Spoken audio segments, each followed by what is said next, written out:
A local cop pulled a gun on a man getting coffee, laughed at his Secret Service badge, and minutes later he found himself surrounded, disarmed, and exposed in front of a crowd that caught everything on camera. It happened on a Tuesday morning, not early enough to feel like the world was still asleep, but just late enough that traffic near Spartanburg had started to clog up with folks grabbing coffee and rushing into meetings they didn't want to be in. Quinton Dre pulled into the Chevron on East Blackstock Road, just west of town. Black SUV, low profile, government plates. He looked like someone who belonged in D.C., not tucked between Pump 6 and the red box machine near the ice cooler. A tall, solid man in his 40s with quiet eyes and the kind of posture that made people step aside without being asked. He wore a charcoal suit, clean white shirt, no tie.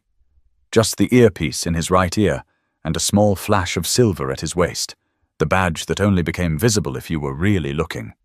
He wasn't grabbing snacks or stalling for time, he just needed caffeine. 1 cup, black. That's it. As he stepped out of the convenience store, coffee in hand, that's when the officer pulled in. Ray Denslow, county deputy. Broad chest, buzz cut, aviators even though it was cloudy.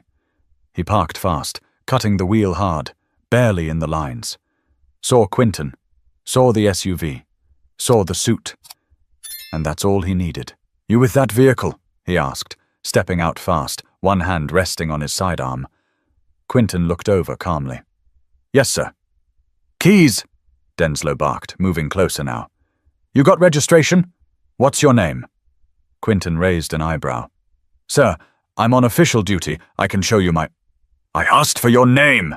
Denslow snapped, voice louder, eyes twitching behind the sunglasses, his hand now fully gripping the holster.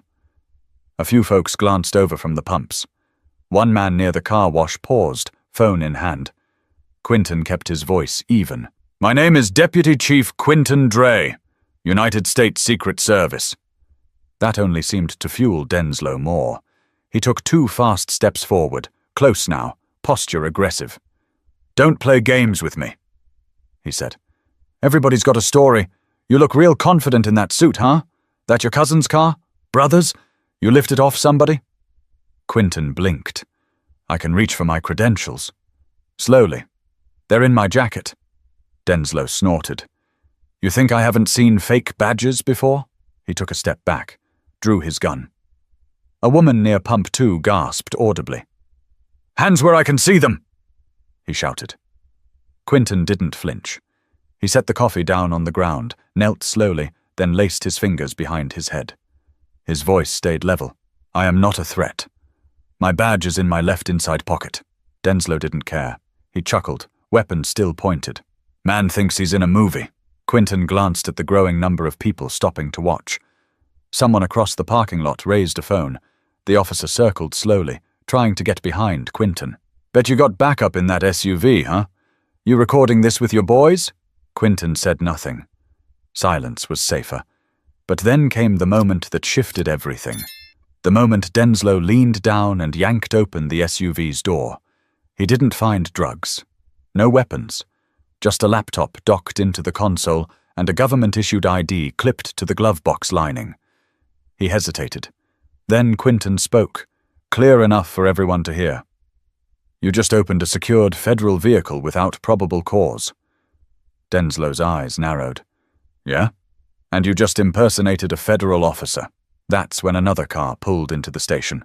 Another black SUV, tinted windows, quiet engine. Denslow didn't see it yet. His focus stayed locked on Quinton, gun still drawn, but someone inside that second SUV definitely saw everything, and they weren't laughing. Officer Ray Denslow's finger hovered just a little too close to the trigger. He paced around Quinton like a man rehearsing dominance, jaw clenched, words coming faster. The badge meant nothing to him. The calm demeanor, the confident posture, none of it registered. "You got smart answers, huh?" Denslow muttered. "Let's see how long that lasts." Quinton stayed kneeling on the asphalt, hands behind his head. He didn't argue. He didn't try to explain again. He just waited. 2 kids from the neighborhood had stopped near the snack machine, eyes wide, recording. A middle-aged man leaned against his pickup at Pump 4, arms folded, watching. And now, the second SUV had rolled to a full stop near the air pump. Denslow turned his head at the sound of a car door shutting. A woman stepped out, tall, light brown skin, wearing all black, earpiece in. No hesitation in her walk. "Dre, status?" she asked. Quinton didn't move. "Non-compliant local officer. Drawn weapon. Unauthorized search of a secured vehicle. I've not resisted." The woman's eyes snapped to Denslow. "You want to explain what the hell you're doing?" Denslow turned, lowering his gun just an inch. "Who are you?" She pulled her credentials from her chest pocket. "Senior Agent Kendra Moss, United States Secret Service. That man is my superior." Denslow blinked. The tension cracked just slightly, but pride held him back. He claimed to be Secret Service. I wasn't about to take that at face value. "You pulled a weapon on a federal officer," she said sharply. "That's not doubt. That's a felony." For a second, it looked like he might argue again, but his voice came out quieter. He didn't look. "Don't finish that sentence," she cut in. "You already said too much." A third SUV turned into the lot. This one faster, more aggressive. Two men stepped out. Suits, no sunglasses, guns holstered, but hands alert. One of them, a sharp-featured man with grey temples, walked straight to Quinton and lowered his voice. "Deputy Chief Dre, are you injured?"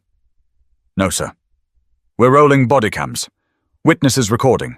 Local law enforcement failed to verify credentials before drawing. Confirm?" "Confirmed," Quinton replied, still on his knees. Kendra glanced at him.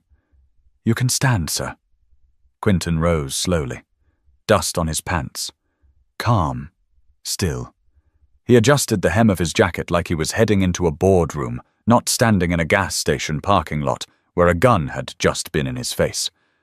And still, Officer Denslow didn't back down fully. He turned to the agents, chest puffed. "You people don't come rolling through here with special treatment.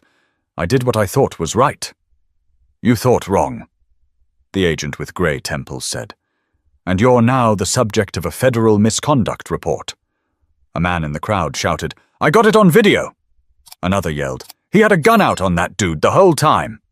Denslow looked around. The walls were closing in, and his tone shifted. "I didn't mean anything by it. I had reason to believe—" "No, you had bias," Kendra said, stepping forward. "And now you've got a situation." Quinton finally looked at him directly.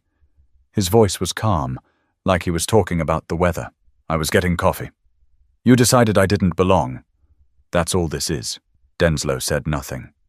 His face flushed under the weight of eyes watching him. The phones, the agents, the people he'd assumed wouldn't care. A young woman near the entrance of the store whispered to the person next to her, "He really just pulled a gun on that guy and laughed at his badge?" But it wasn't a whisper anymore. The story was spreading in real time. Posts were going up. "Black federal agent harassed by local cop in Spartanburg." The videos were already being shared before Denslow could even holster his weapon. But things were about to go further than just being filmed. The law was now involved, and it wasn't on Denslow's side. It took less than 3 minutes for the third SUV's arrival to turn that gas station into something much heavier. Nobody shouted. Nobody threw cuffs. But every second after Quinton stood up felt like the air got tighter. Not louder, just more aware. The man with grey temples stepped forward again, flipping open his badge for the officer to finally read properly. "Supervisory Special Agent Lyle Mercer," he said, low and clear. "I need you to surrender your weapon and step away from Deputy Chief Dre." Denslow blinked twice. "You're serious?" "We're not asking," Mercer replied. "This stop was unauthorized, the weapon draw was unjustified, and you've already tampered with a federal vehicle. You're now under administrative detainment pending full review." For a moment, Denslow stood still. Too still. Then his hand twitched toward his belt again. Instinct maybe, but a bad one. The two agents behind Mercer shifted forward instantly. No weapons drawn, just presence. Enough to stop that motion cold. Kendra spoke again, this time with a clipped patience. "Don't make this worse for yourself. It was then that Denslow seemed to realize just how badly he'd misread the entire situation. His face changed. Not guilt exactly, but the shock of someone who thought they were in charge right up until the moment they weren't. Slowly, he unclipped his holster, removed the firearm, and held it grip first toward Mercer. One of the agents stepped in and took it from him. "Hands where we can see them," Mercer instructed. Denslow obeyed, jaw tight, shoulders pulled back like he was trying to act like this was routine, like he still had control. Kendra turned to Quinton. "You good, sir?" Quinton gave a short nod. "Better now." They stood there for a beat longer. The world hadn't gone silent. Someone's gas pump beeped that it had finished. A semi rolled by on the highway. A ringtone went off inside the store. But the mood was crystal clear. The only voice that mattered next came from the crowd. "Y'all seeing this?" someone asked loudly. "Better get his badge number," another shouted. A guy near Pump 7 yelled, "Yo, I got the whole thing, man. The whole thing. You want it? I'll send it." Mercer glanced over. "We'll want every copy, yes. Our team will be in touch. Y'all taking him in?" Someone else asked. "No," Mercer said calmly. "Not yet. We're processing it right here." 2 more black vehicles pulled in, this time unmarked sedans. Department of Homeland Security, likely notified when Quinton's badge ID hit their alert system during the confrontation. At this point, Denslow looked like he was shrinking inside his uniform. It wasn't the weight of handcuffs or shackles. It was worse than that. The knowledge that it was all out of his hands. That the badge on his chest didn't shield him anymore. Mercer walked toward him again. "Deputy, you'll sit in that vehicle over there while we finish initial reports. You'll be monitored and recorded." Denslow tried to speak. This isn't how things are done around here." "No," Mercer said. "That's exactly the problem." Denslow got into the unmarked sedan without another word. As the agents turned back to their vehicles, Mercer's voice dropped to speak only to Quinton. "We'll get the preliminary documentation done by noon. Media's going to get hold of it fast. You sure you're ready for that?" Quinton exhaled, slow but steady. "I didn't ask for this kind of attention." "You didn't? But it found you." Across the lot, a young man looked straight into his phone camera, still filming. "Yo, this just went crazy. Guy was just trying to get coffee. Secret Service. Cuffed a local cop. It's real out here." But the headlines weren't the end. They were just the start of a bigger storm. One the department and the public weren't ready to ignore. By the time the sun climbed to its peak over Spartanburg, the video was already on 4 major news sites. The first post came from someone named @LowLowUpstate, a grainy but clear 30-second clip where Officer Denslow could be seen aiming his gun while Quinton knelt calmly on the pavement. The caption? "He told him he was Secret Service. Dude laughed. Guess who's in cuffs now?" The post hit 50,000 shares before the hour was out. Inside the Field Command SUV parked near Pump 8, Quinton sat with Kendra, Lyle Mercer, and a DHS liaison named Rachel Fenwick. She typed quickly, occasionally glancing at the footage being forwarded to them in waves. "We've confirmed 5 separate videos from civilian bystanders," she said. "Audio's clean on 3 of them. No editing. Straight uploads." Mercer looked over at Quinton. "You want to go on record today, or wait for official channels?" Quinton shook his head. "No press. Not now. If they want the truth, they can wait for the report. You're going to get pressure. Public, internal, political. We're already getting media requests. MSNBC, The Hill, even local radios asking for your name." Quinton's expression didn't shift. "Let them guess for now." Across the lot, Denslow sat in the back of the government sedan, not cuffed, but visibly shaken. His department liaison, a red-faced man named Lieutenant Bird, was now on scene, walking in wide circles around the vehicle and muttering into his phone. Inside the gas station, the clerk, a wiry guy with a goatee named Aaron, stood with his arms crossed, watching through the windows. "I've seen him before," Aaron told one of the agents who came in to take his statement. "The cop, Denslow. He always acts real twitchy. Had a yelling match in here once because I wouldn't unlock the beer fridge early. Did you witness today's incident from inside? The agent asked. Aaron nodded. Saw it start, thought it was a robbery or something. Then I saw the dude kneel and say he was Secret Service. That's when I pulled out my phone, but the lady agent showed up before I could record anything useful. The agent made a note. Would you be willing to make a formal statement if needed? Aaron sighed. Yeah. I don't want that happening to me just 'cause I wear a jacket somebody don't like. Back in the SUV, Kendra looked over at Quinton. You sure you're good? He gave a small nod. I'm used to watching things happen to other people. Not being in the middle of it. You handled it like a machine. I had to. If I moved too fast, I'd be the story. But not the kind that ends in a headline. The kind that ends in a funeral.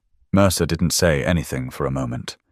Then he adjusted his seat and turned to Rachel. What's the department doing about Denslow's status? Placed on administrative leave pending full investigation. No badge, no gun, no access to internal systems. IA is opening a parallel inquiry, she replied. Governor's office called yet? Not yet, but I give it an hour, maybe less. Outside, the crowd had mostly thinned. A few stayed back, waiting to see if there'd be more drama, but most just left with their own stories to tell. Stories they'd probably bring up over dinner or post on Facebook later that night. One woman, thin, silver braids, leather sandals, leaned into her car window and said to her daughter, You see that man? That's how you hold your ground without losing your soul. Quinton, still seated inside the SUV, stared straight ahead. Not angry, not gloating, just processing. This isn't just about me, he said finally. This happens all the time. Only difference is I had a badge and backup. Most people don't. Kendra rested her hand briefly on the back of the seat in front of her. And that's why it matters that the whole country saw it happen. But the conversation wasn't done. Not by a long shot. The fallout was about to get louder, and this time nobody could pretend they hadn't seen it. By early afternoon, the footage had already become the top trending topic across multiple platforms. The hashtag #QuintonDre was plastered across feeds alongside captions like, He stayed calm, they tried him, they failed, and How many times has this happened when no one's filming? Cable news stations ran the story on repeat, their lower thirds reading, Black Secret Service official wrongfully detained at gas station. Officer draws gun on federal agent, caught on video. And just like that, the small town of Spartanburg became the center of a national conversation. Inside a secure DHS command post, Quinton sat at a long steel table as legal advisors and communication officers debated strategy. We can't keep your name out of it anymore, said Marianne Cho, DHS Media Counsel. Your photo's already out. Somebody from your high school posted a yearbook pic, and the local newspaper confirmed your position. They're requesting an on-camera interview. Another added. CNN, PBS, even a morning show. Quinton rubbed his forehead, leaning back in his chair. I don't want to be the face of anything, but you already are, Cho said gently. Even if you don't speak, the footage does. He glanced toward the muted TV in the corner. On screen, a clip played showing him kneeling calmly on the asphalt while Denslow's gun hovered inches from his head. The audio wasn't needed. The image said enough. The room quieted when a field agent entered with a folder. Preliminary review of Officer Denslow's personnel file. She announced. Multiple complaints for aggressive conduct, 2 use-of-force incidents in the past 5 years, no suspensions, all complaints closed without formal discipline. Cho shook her head. They're going to eat that alive on national television. Quinton stood and walked to the window. Outside, the street buzzed with press vans, protesters holding up hand-painted signs, and onlookers just hoping to catch a glimpse. He'd been in high-stakes operations before, international summits, presidential details, overseas threats. But none of it felt like this. Not this personal, not this exposed. A low knock at the door interrupted his thoughts. An older man with salt and pepper hair stepped in. Director Herman Blake, head of regional field operations. Mind if I speak with you alone? Blake asked. The others cleared out without a word. Once the room was empty, Blake leaned against the table. "You handled it better than most would have," he said. "Hell, better than I would have." "I didn't see a choice," Quentin replied. "He made one. I reacted." Blake nodded slowly. "I know men like Denslow. They don't usually see this kind of pushback. Not unless it ends with blood. This time it didn't. That means something." Quentin exhaled through his nose. "It shouldn't have to mean something just because I lived through it." Blake looked at him for a long moment. "You want to walk away from this quietly. I'll support you. But I think people need to hear from someone who didn't lose their cool. Someone who didn't raise his voice, didn't take the bait, didn't reach for anything but his credentials." Quentin looked over at the television again. This time the screen showed side-by-side photos, his federal ID and a still from the video. Commentary scrolled along the bottom. More faces talking than listening. Finally, he turned back to Blake. "Then I want to do it my way. One statement, one time. No spin. Understood." As Blake left, Quentin sat back down and opened a legal pad. He stared at the blank page for a moment, then picked up a pen. Outside, the noise continued to swell. Cars honking in support, microphones shoved into agents' faces, cardboard signs reading, "We saw you," and "Badge Justice" flapping in the wind. But as loud as the outside world had become, the message Quentin was about to write down would quiet every room it entered, because it wouldn't be rage, it would be truth. 3 days later, Quentin stood behind a plain wooden podium in a community hall on the east side of Spartanburg. No flags, no fanfare. Just folding chairs, a modest PA system, and about 200 people who'd packed into the room not to see a politician or a celebrity, but a man they now felt they knew. He didn't wear a suit this time, just slacks and a black sweater, sleeves rolled. His voice was steady, his eyes serious, but not hard. "I've spent over 15 years protecting people who will never know my name," he began. "That's the job. You blend in, you stay sharp, you don't bring attention to yourself. But last week, attention found me anyway." The room stayed quiet. Phones lifted silently, capturing each word. I wasn't mistaken for someone dangerous. I wasn't confused for a threat. I was judged, in seconds. Not because of anything I did, but because of what someone thought they saw. He paused, not for effect, but to find the right words. "I don't hate that officer.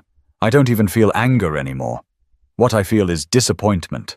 Deep disappointment that someone in uniform, someone who swore to serve, looked at me and saw something he decided didn't belong." In the front row, a group of high school students sat shoulder to shoulder. One of them leaned forward, elbows on knees, not blinking. Quentin continued, "You've probably seen the video. Some of you recorded it. But that wasn't the moment that mattered most. The moment that mattered was when I realized I had to decide who I wanted to be, even while someone else was deciding who I wasn't." He looked down briefly, then back up. "If I had yelled, if I had moved too fast, if I had said one wrong thing, I might not be standing here. And that's the part that scares me." A ripple of quiet agreement spread through the crowd. Not dramatic, just honest. "My niece asked me the other day, 'Uncle Q, why do people treat us different if we didn't do anything wrong?' She's 12, and I couldn't give her a simple answer, because there isn't one." He took a breath. "But I told her this. When someone else lowers the standard, you raise yours. When someone loses their temper, you keep your ground. You show the world who you are, even when they try to rewrite your story before it starts." The audience clapped. Not loud, just enough to let him know they were listening with their hearts, not just their ears. After the event, Quentin stayed behind and shook hands. An elderly man with thick glasses approached him slowly. "I was a police officer in this town for 31 years, he said. "What happened to you? It embarrassed me. But hearing you speak, it reminded me who the badge is supposed to protect." Quentin nodded respectfully. "Thank you, sir. That means a lot." Later that night, back at his sister's house, he sat at the kitchen table while his niece, Briar, colored in silence. "Did people believe you today?" she asked softly. "I think so." She didn't look up. Do you think it'll happen again? Quinton didn't answer right away. I think some people will always make the wrong assumptions, but I also think people are watching now, learning, listening. Briar finally glanced up. You didn't yell? No, he said, but I spoke loud enough. But even as the room emptied and cameras turned off, what lingered wasn't the video anymore. It was the voice of a man who refused to let someone else define him. The internal investigation took 2 weeks. Ray Denslow was suspended without pay, pending a disciplinary hearing. His patrol record, once ignored, was now under the microscope. Complaints that were once dismissed as misunderstandings started to look like a pattern. The department released a statement calling the incident regrettable and vowing to review community engagement protocols. It didn't say much. People noticed. Quinton didn't comment. He didn't do the talk shows. He didn't sign book deals or post threads. He went back to work. 3 weeks after the Chevron incident, he stood again in front of a group. But this time, it wasn't cameras or a crowd. It was a classroom of young recruits at a federal training facility in Glencoe, Georgia. Future agents, faces still full of sharp angles and bright ideas. Your job, he told them, isn't just protection. It's not just logistics or surveillance or strategy. Your job is to see, he let the word hang, to see what's really happening in a moment when everything's moving fast, to see what's beneath the surface even when your instincts tell you to jump. Because one wrong decision can't be undone. A trainee raised his hand. Sir, how do you train for something like that? Staying calm, I mean? Quinton smiled, the kind that doesn't stretch too far. You don't train for calm. You train for clarity. And clarity doesn't come from ego. It comes from listening, from patience, from knowing that if you're right, you don't need to yell about it. After the session, a few lingered. One young woman in her 20s approached him quietly. Asian American, maybe 5'3", voice soft but precise. My brother saw your video, she said. He doesn't trust law enforcement at all. But when he saw how you handled it, he said, maybe not all of them. I just wanted you to know. Quinton nodded once. Thank you. He didn't need validation. But moments like that, they mattered. Later that evening, he sat on the small back porch of his hotel, sipping water, watching the horizon fade into dark blue. His phone buzzed with an alert. A national op-ed had just published his full statement, calling it measured, powerful, and overdue. He didn't read the article. Instead, he sent a quick message to Briar. Keep asking questions. That's how we fix things. Love you. She replied seconds later with a picture of a drawing, him standing tall in his suit next to a figure in a police uniform, both under the words she'd written in thick crayon, Be better than what they expect. He smiled, not because it made everything okay, but because it reminded him that some stories don't end. They just keep teaching. This one taught a few lessons. That respect without bias is a choice. That silence can be strength. That dignity doesn't always come with volume. And maybe most important, that doing your job well isn't enough. You also have to carry it with character, even when the world's pointing a weapon at you. Because how you carry yourself when no one believes you, that's when your real badge shows. If this story moved you, share it with someone. And if you believe in truth over noise, subscribe for more. Stories like this deserve to be told.